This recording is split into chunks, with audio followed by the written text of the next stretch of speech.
Hey there YouTube, I'm Ikitsu, this is the Ikitsu Times, welcome to my channel, welcome to a little bit of Age of Wonders 4. So I wanted to do another specific build for you guys here, and this one is another one that's pretty effective and kind of fun to use there. So we'll jump into it pretty quickly here. Now, as per usual, the actual appearance doesn't matter, but it's the mechanics that underlie it. You can change the story and the lore behind this however you want, but what matters is sort of the build that we're going by here. So let's jump in. This is actually incorrect here. We're going to switch this over to resilient. It doesn't technically matter that much. But yeah, physical form, this technically does not matter. All this is purely aesthetic, and you can choose whichever you like. Body trait, we were going with things that are not too important, because our primary forces are not actually going to be our race. It's going to be elementals for this particular build. So we have resilient and Arctic adaptation. So we do actually build the spell shields in this particular build. And the reasons for that, we'll get into it a little bit later, but they're a good unit for what we're up to here. And what we're going to be taking is gifted casters and mana channelers. So this is just a very, very quick rundown of the mechanics that we're selecting. Our first tome is going to be the Tome of Cryomancy. It gets us access to the Lesser Snow Spirits. So this is where we're going to start talking a little bit about the specifics of this faction here and what makes them what they are. Let's hit this button here. So when you're playing along as the Mystic faction, there's a bunch of different ways that you can play them. I think that trying to rely on magical creatures is one of the more interesting ways to do it, but there's a bunch of different types of magical creatures. The one that I thought was going to be interesting, and which is interesting, is if you're... I forgot, this doesn't work for some stupid reason. Yeah, if you go into the elementals and take a look at the Lesser Snow Spirit, you'll find that this is a tier 1 thing that you can summon. Okay, fair enough. It's got the ability to evolve later on to the Snow Spirit, the proper one. So we can take a look at the stats on the regular Snow Spirit. Now this thing's got a 16 damage melee strike, which is pretty big actually. That's a pretty huge amount of damage. It's got the ability to throw out a 16 damage freezing burst, which is not that powerful on paper. What's important is the secondary text. 90% chance to inflict frozen for 1 turn. If unsuccessful, inflict slowed. There's 2 things that's really good about this. The first one is the chance to do frozen for 1 turn. Now, you might think that, okay, you're getting like your action to exchange 1 action from the enemy. So it's kind of like you do 16 damage, they get to do no damage. That's not actually the thing that really is interesting about this. The thing that's really interesting about this is that Amplified Arrows applies to Freezing Burst, meaning that we can have this hit 1 person, have it chain off to a second person, and cause 2 enemies to be frozen. And if 2 enemies are frozen, that means you're using 1 of your unit's attacks to get rid of 2 of your opponent's turns, with a 90% chance each time. The next thing that we get access to is Freezing Phase. It's a freeze and a teleport. The odds of freezing are pretty low, but if you're hitting multiple targets, this can actually be pretty decent. So the other thing, it's a single model, so that means that as it takes damage, it doesn't lose its attack value very quickly. And then it's of course got a very high damage melee strike. 8 and 8 damage is very, very high. So I wanted to make a build that sort of went around this particular unit there, but I needed to think of something that would pair up with it, because this is a very expensive unit to mass. So I needed something that I'd be able to get a decent number, and I wanted it to cost gold. So this is one of the reasons why we're going for the Mystic Tree here. The Spell Shield also has an AoE stun. They've got the ability to base 60% chance of inflicting stun for 1 turn. This means that if we make our build resolve around things that reduce people's status resistance, we can actually use Stunning Flash really effectively with the spell shields and just get in and wallop people, meaning that we can just have the entire enemy team stun locked into oblivion and then smack them around with our relatively high damage melee strikes. 12 damage from the spell shield plus attunement Starblades is actually pretty decent, especially because this is a much tougher unit than you're typically going to get out of this particular faction. So there's a bunch of different spells that decrease people's ability to survive status effects. So if we go into the Tome of Cryomancy, we get access to one of them, Blizzard. This reduces the status resistance for 1 world map turn, and then we're going to also be going for the Light Tomes. If we go for like Tomes of Subjugation, stuff like that, or I don't think these are the right ones. Why are these not in order?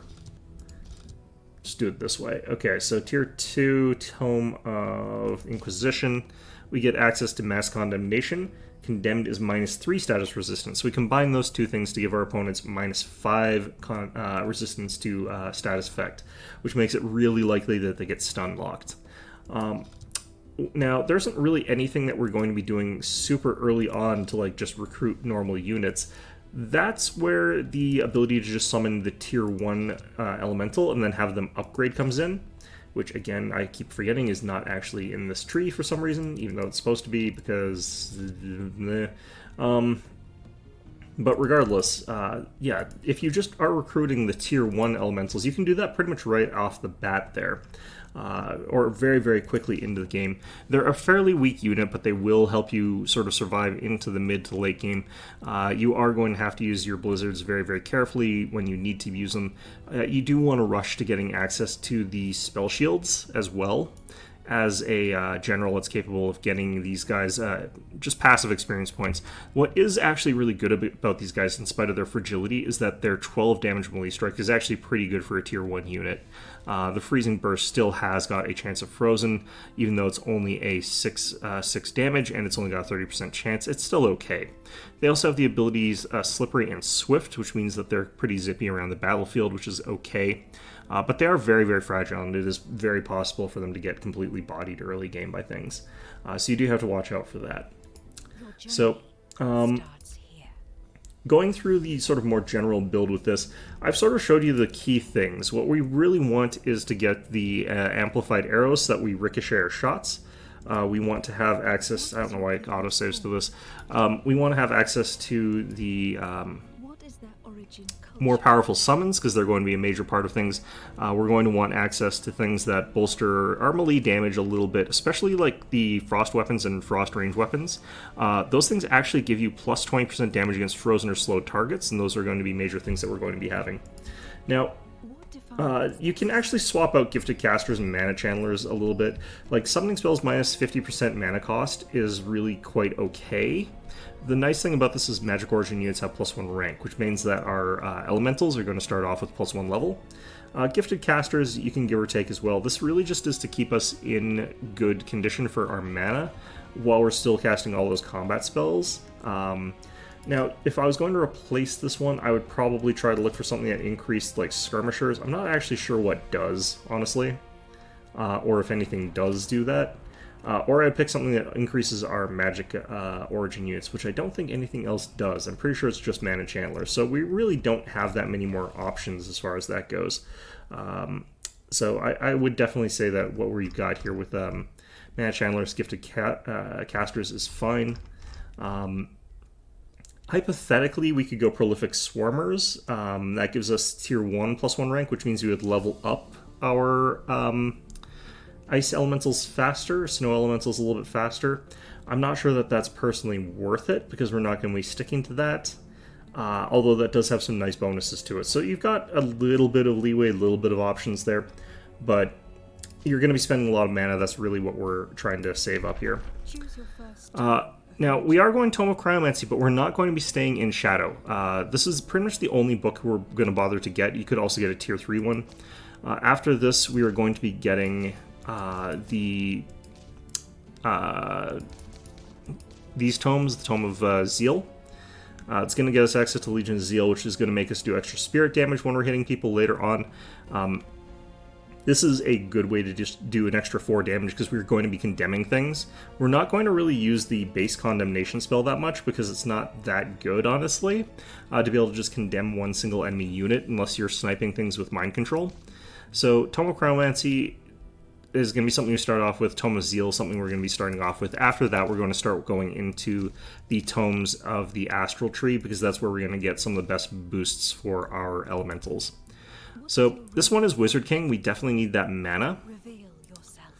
And we are going with the Cryomancer's Staff. This is going to give us some interesting control options during the early game. It's more on theme. I really think that Freezing Blast is a really good spell. 90% chance to inflict frozen, 100% chance to hit. It only takes 1 action pip, meaning you can move fully. It's just an all-around decent ability, and it lets us sort of get away with all sorts of nonsense sort of early on. And again, you can adjust your appearance sort of whatever way you want. The lore for this particular faction is that these are sort of like these prideful, arrogant beings that exist in the far north, who very harshly judge anyone that steps into their domain. It's got that sort of cold and judgment kind of feel to it, but only the worthy are allowed to survive according to them. So that's kind of what we got here. You can, of course, change up your lore however you think is fitting, but just remember with this particular build, we're starting off with Cryomancy and the Inquisition tree, and then we're sort of continuing along the Inquisition tree, but we're switching tier 2 into the Astral tree. And then by the end of the game, we're going to be going tier 5 Astral, not tier 5 Inquisition. So let's select this here. And yeah, I'll get back to you guys once we sort of gotten into the game, and I'll explain how this sort of faction works for you. Alright, and we are back. So we've not gotten too far into this one. I just wanted to make sure that we sort of get to the point where we got access to this. We're going to start pumping these out here, these snow spirits, but we're not going to go too crazy on getting them too fast, too many of them. The reason is that they're quite expensive to maintain. So we've got our sort of starting stack here. We unfortunately got Inferno Pup, which is kind of one of the weaker ones, even though it does evolve into a stronger tier 3. Or tier 2 even. It's not very strong, basically. But yeah, during the early game, we're going to have a bit of a rough ride of things. I'm going to show you what it sort of looks like here. Just because our early game units are quite difficult to use. Now, once we get access to more of these snow spirits, things have become better pretty quickly. But yeah, it can get a little bit rough out here. We want to make it so that these guys have to move at least to here, so I can move forward just one tile with this.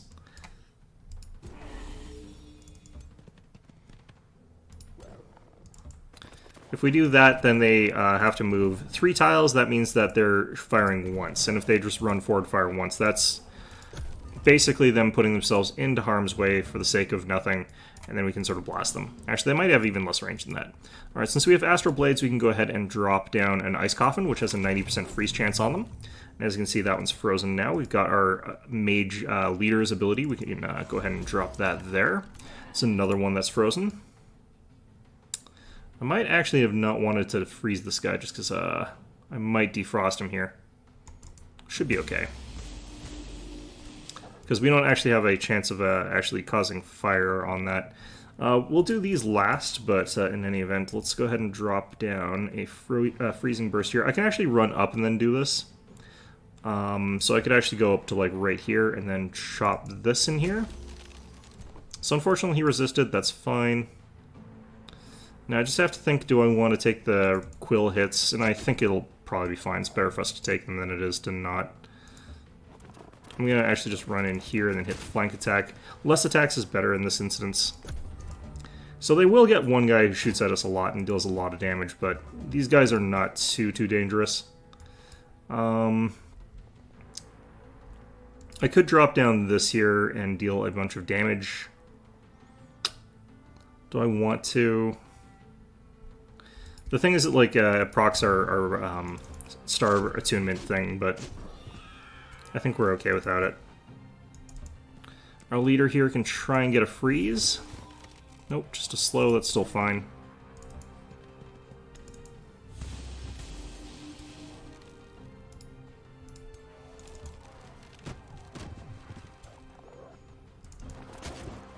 These retaliations from these guys is like actually quite painful is the thing.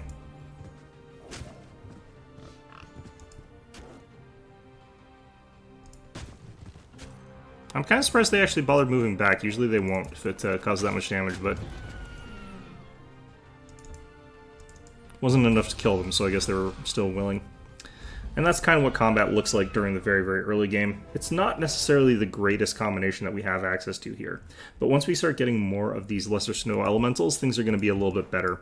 But once they start evolving, you end up in this weird problem, because they start costing way more. Apparently we're at war with these guys, that's fine. Go ahead and fight them in a little bit. Now, we are playing as a faction that's able to get access to more mana, so it's a little bit less painful that we're paying for all this for some Lesser Snow Spirit. Now, if we do encounter a tougher nut, we do want to have Blizzard available and ready, so that we can actually just use that whenever we're fighting something that's kind of tougher. Gonna go ahead and grab the Scroll of Attunement. We do want Attunement Starblades on our Snow Elementals. And for our ruler leveling up here, we are going to really want to go down this tree here.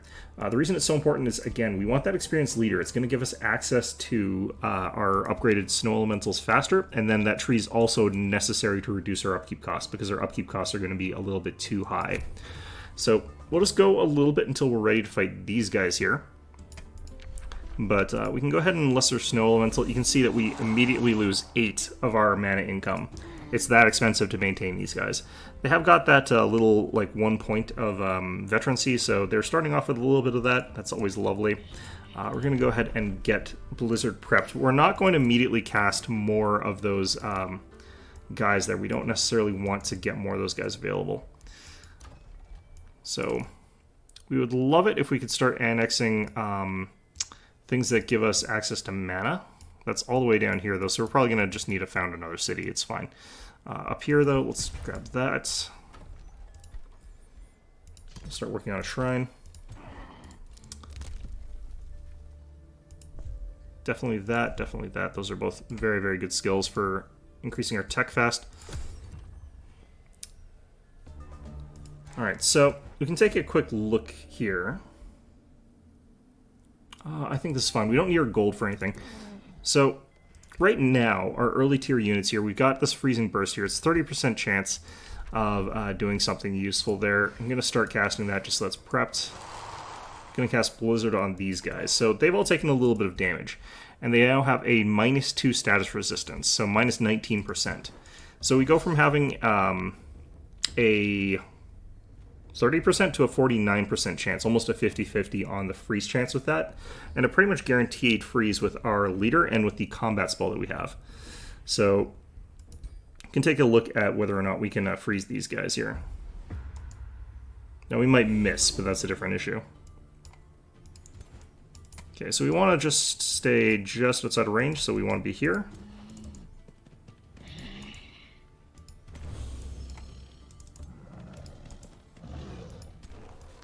And we're going to be showing and highlighting mostly the early game sort of fighting capabilities here, because once we've got access to this in Condemned, we're kind of done. This is a build that sort of finishes off what it's doing pretty early. Now, late game, you do want like Cosmic Overdrive, which increases the speed and ability of our summons by a pretty huge amount. We want Frost Weapons, since that stacks with what we're doing really well. We want those Zeal. But the core crux of what we're doing here is pretty much going to be done pretty fast with this build. I think that we want to sort of be pretty bold here. I'm going to move up to here, and we'll do a blast. And you can see 36% is what we end up getting here. I'm not sure why it's that. The calculations for this, to me, are a little bit odd, but that's fine. Okay, I probably want to hit this one. Let's get this one, actually. Freezing these guys matters less than it would if I was up against like other things, because these guys kind of don't really care that much. They'll just fly over each other, but if you can freeze the front line and force the back line to do some weird stuff to get to, that's actually really, really good. I guess I could also Ice Coffin one of you guys. It's a 100% chance of working here again. That would have gotten me Starblades earlier, would have been nice. I'm going to have you chuck this.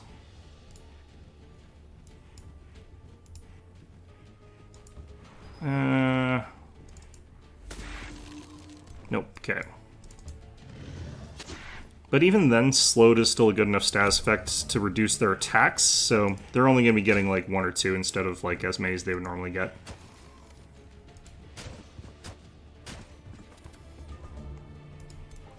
So because a whole bunch of them were frozen, they didn't get to attack us. Get to do this to one of them. Actually, if I'd done the other thing, they would have died from that, but it's okay. I'm trying to save up mana points, so I'm not going to spend them here.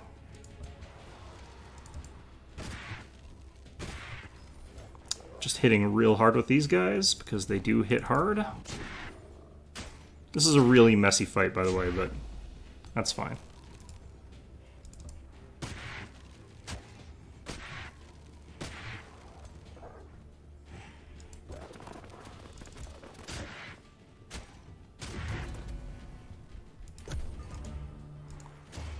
Now, birds is potentially a kind of slightly weird example because they're not very strong, honestly.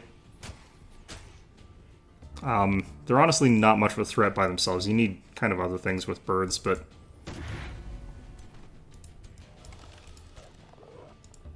you know, you take what you can get.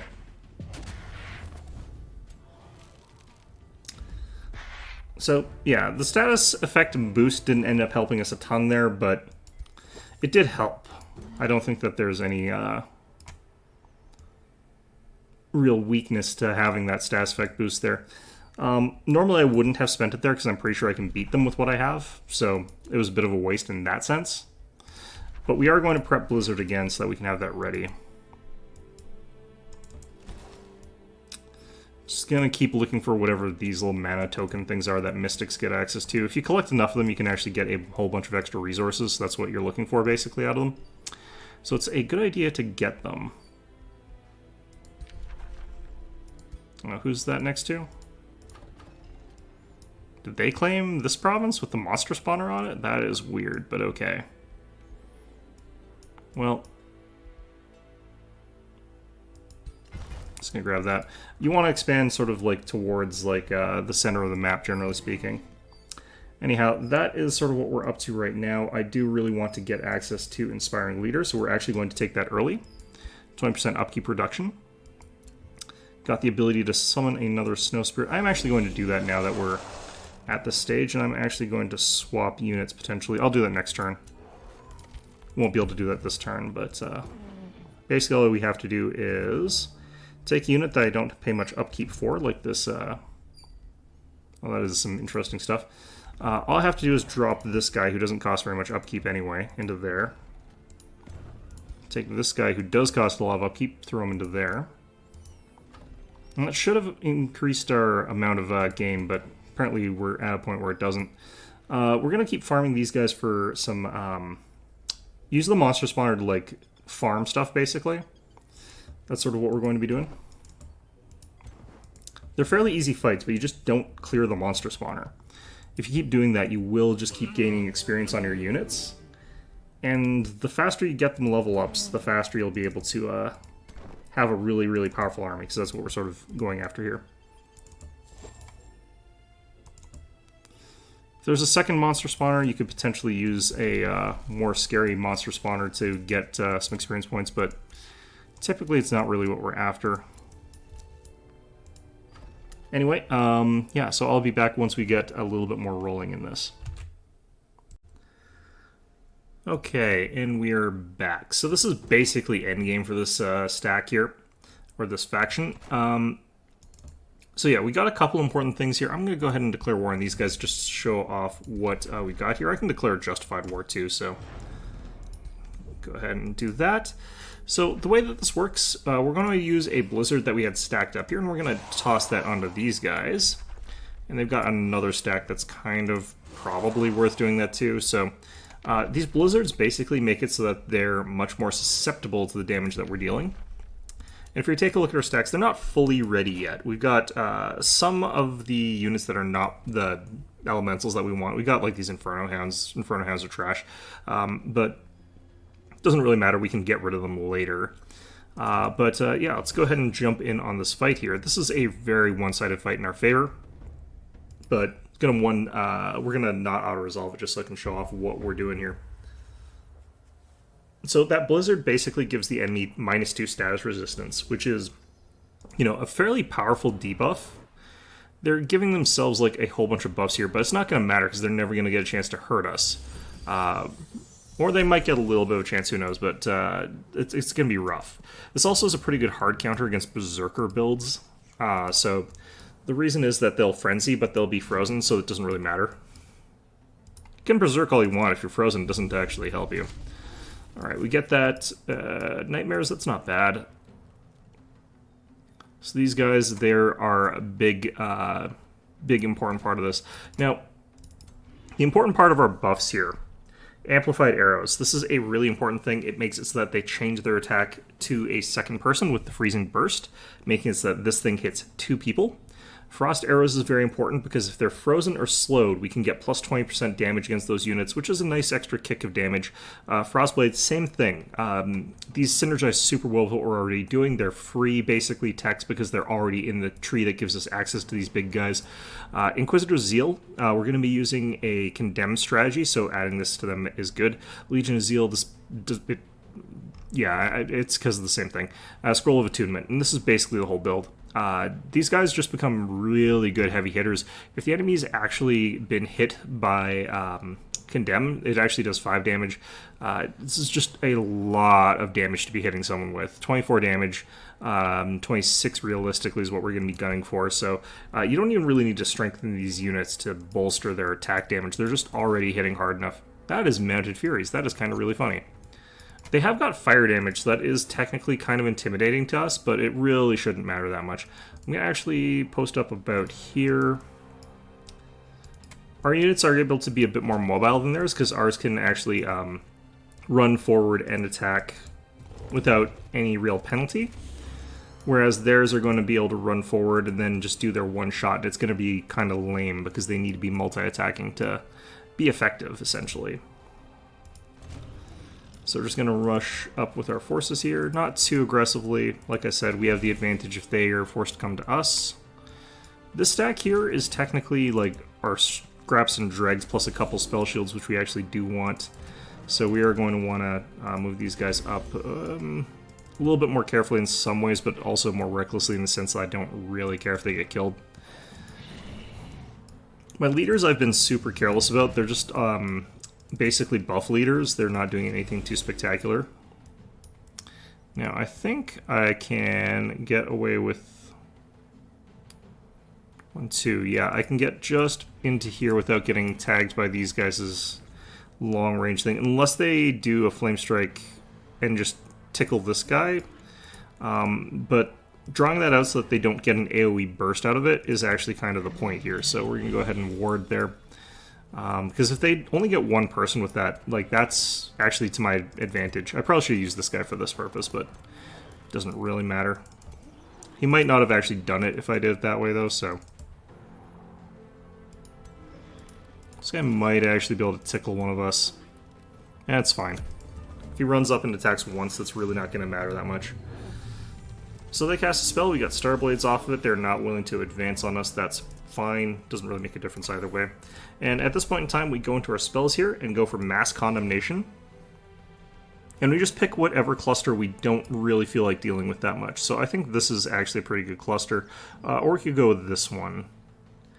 I'm thinking this cluster. If we really have to, we can actually contend 2 stacks.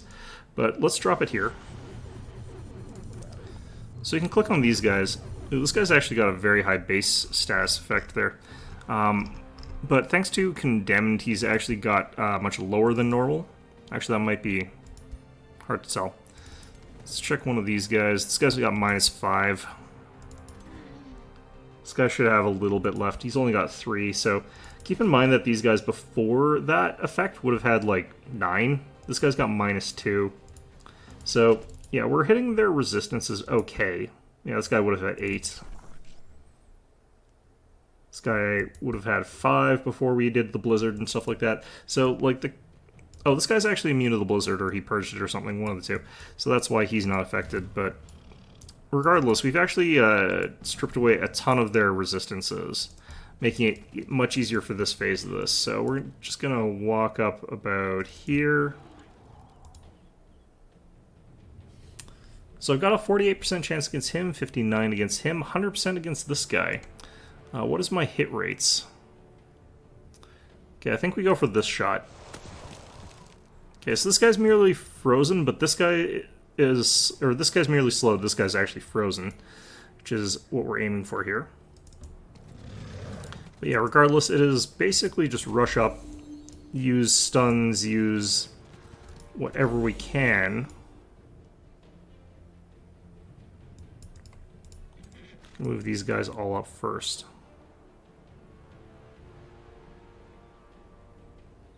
Okay,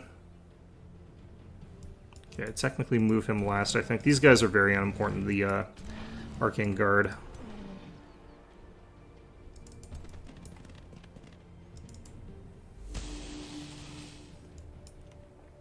And then...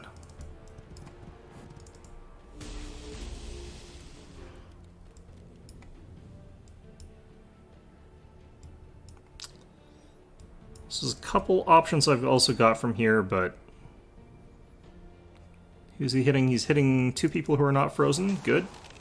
Okay, so he froze that hero in the back. That's actually pretty much good enough here. I'm actually going to move these guys up here. Start hitting these support units just so that they start freaking out a little bit. I might teleport one onto them too. I'll go from this side now just to see what we can do on this side. These guys aren't like hit with some of the other things, but they're both frozen, so we can move this guy up here. We don't have to use his freeze. We can just chill. Ha ha ha ha ha. Since those guys are frozen, we can actually pretty aggressively move up here. Especially because we can't quite reach anybody with that. I don't know that I necessarily need to do anything crazy here, so I think we just melee strike. I would love to get those guys frozen, but... Okay, this is the teleport too. Okay, and then we'll melee strike those horses. We've got kind of the most dangerous things frozen over here to a certain degree. I kind of don't need to freeze more of them right yet. We could go for another shot at this guy. Or I could try this one. Or I could try these guys. I'm just trying to look where these shots are chaining to, because that kind of matters.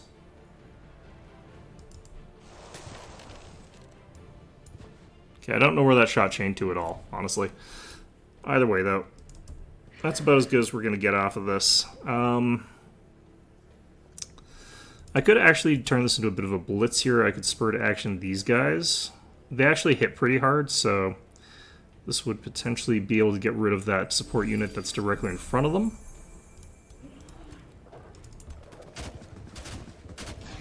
Because, like I said, they hit actually quite hard. And I got another chance of freezing this guy, I guess. He's resisted a lot, but, you know, it's still worth trying. You just throw enough on there and they eventually get frozen. That's how this usually sort of works. He didn't, but I froze enough of their stuff that it's kind of fine. Got another spur to action on the way as well here. The enemy's already pretty screwed. Like, they've taken a pretty bad situation here. Oh, that's going to do, like, nothing. Because we don't really care if we're weakened here. That burning, that hits actually really hard.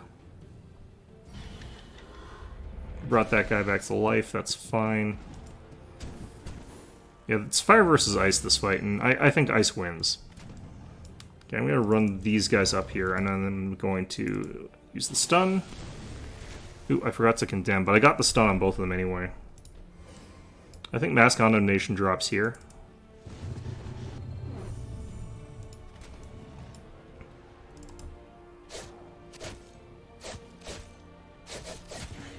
Sliced him apart. Oh wait, this is a caster. Okay. That was very dumb of me. This guy's stunned as well, so he's not going to attack back or anything. This is kind of their most dangerous unit. We are a little bit weakened, so it does kind of technically influence us a little bit, but honestly not that badly. We can get over here. What I wish about the stun is that it dropped you into defensive stance. Like, that'd be really nice if it did. Stunned another one of them. That's lovely.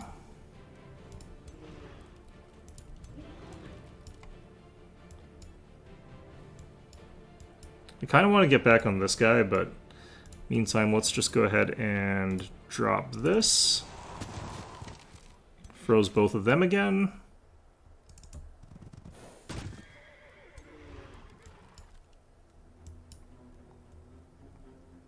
Okay, I do think that we get rid of this thing.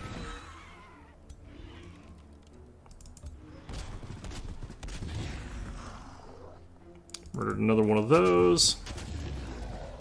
Murdered another one of those. Okay, I'm going to move up here so I can get a cleaner teleport. froze both of them. That's really, really good.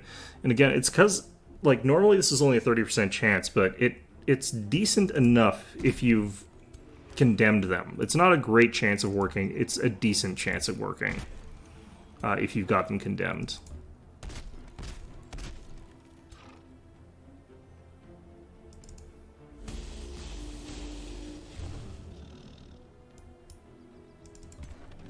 Okay, so decent chance that they run away here.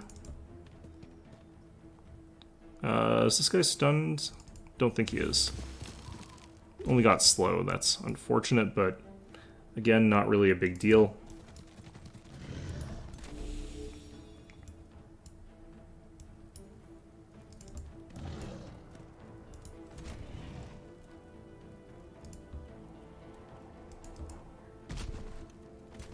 Should actually have been hitting these guys to get them into frenzied states. Yeah, there they go, into frenzied state. So they're going to lose that because they're frozen this turn. See? So they don't do anything. They lose Steadfast and Berserk. Dead. Hard counters Barbarians. Or Berserkers, rather. There are plenty of things that hard countered this, though, so don't get too excited by this build. Every build in this game is hard counterable. It's kind of like that. It's kind of why I really like this game. It's like every build has so many different, like, obtuse counters to them that you kind of wind up in a state of, like, what bullshit are you going to use against the bullshit that is being used against you? Because nothing in this game is fair. And that's kind of, like, better in the best way possible. Okay, let's just get rid of this fella.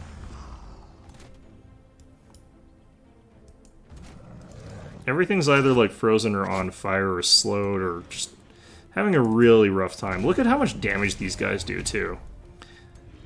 Like, these guys are very hard-hitting, and you can't reduce their damage by knocking them down, either. Like, you reduce their health down, they still just destroy you. Like, I'm on 1 hit points, I can still do full damage against you. So that's pretty much the build. It gets better from here, but the important parts really are done. After this, we're going to eventually just sort of work on getting things that make our units stronger. If we want to add things that make our units hit harder and stuff like that, that's also fine. But realistically, we're just going to go up to, like, Astral 5, and then we're going to camp on Astral 5 for a science victory, in my opinion, is the easier way to do this. It's a really, really fantastic build, and I highly, highly recommend it. Once you get rolling with it, you're capable of having a lot of fun in your battles with it. It's about positioning, it's about managing your cooldowns and stuff like that. Mostly cooling down the enemy. Mind the pun. Oops, cancel. But yeah, no, it's a really, really good build. Keeper's Mark is something that's also in the tree that we're going to be getting. We don't have to go purely down the Inquisitor one. I actually go down the Salvation route at tier 3 just because Inquisition doesn't have what we want at this tier. And that makes it so that we can just make our units pretty much invulnerable to problems. That's kind of the point of that. Keeper's Mark applied to this force. You're going to have a force that's just really, really, really hard to kill. Not only are they super durable, your entire if you're up against this, everything's frozen, so you don't get any actions. The units do full damage when they're highly damaged. They teleport, and they come back to life when you kill them. So it's just really, really, really powerful.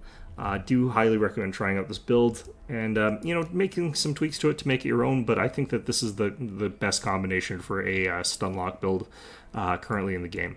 So, in any event, I hope you found this episode enjoyable, and of course, as always, hope to see you guys all next time.